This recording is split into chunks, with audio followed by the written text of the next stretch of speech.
Brilliance Audio presents Rich Dad, Poor Dad, What the Rich Teach Their Kids About Money That the Poor and Middle Class Do Not, by Robert T. Kiyosaki.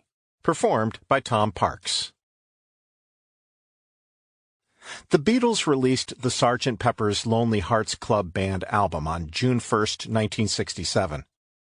It was an immediate commercial and critical success, spending 27 weeks at the top of the albums chart in the UK and 15 weeks at number 1 in the United States. Time magazine declared Sgt. Pepper's a historic departure in the progress of music. It won 4 Grammy Awards in 1968, as well as Album of the Year, the first rock album ever to receive that honor. Rich Dad, Poor Dad was released 20 years ago, on my 50th birthday, on April 8, 1997. Unlike the Beatles story, the book was not an immediate commercial success. It was not a critical success. In fact, the book's release and the firestorm of criticism that followed was quite the opposite. Rich Dad, Poor Dad was originally self-published because every book publisher we approached turned my book down. A few rejection slips offered comments like, "You do not know what you are talking about." I learned that most publishers are more like my highly educated poor dad than my rich dad. Most publishers disagreed with my rich dad's lessons on money, as did my poor dad. 20 years today. In 1997, Rich Dad, Poor Dad was a warning, a book of lessons about the future.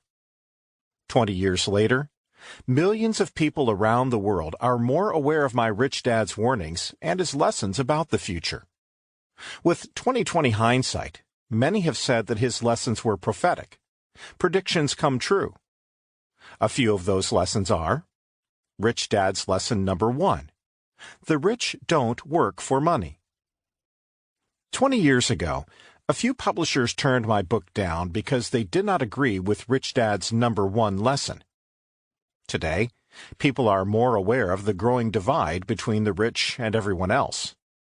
Between 1993 and 2010, over 50% of the increase in the national income in the United States went to the wealthiest 1%. Since then, things have only gotten worse.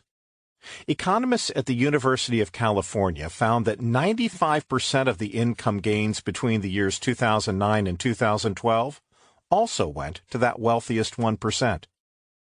The lesson?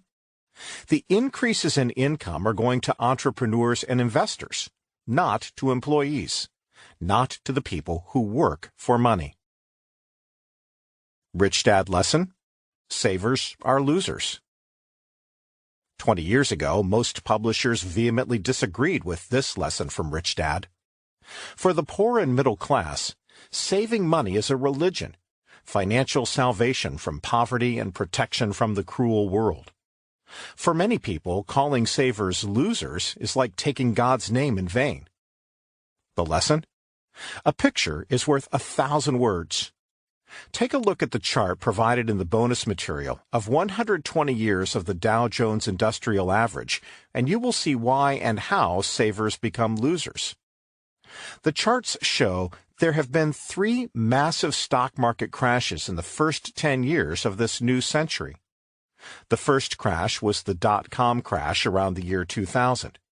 The second and third crashes were the real estate crash of 2007, followed by the banking crash of 2008.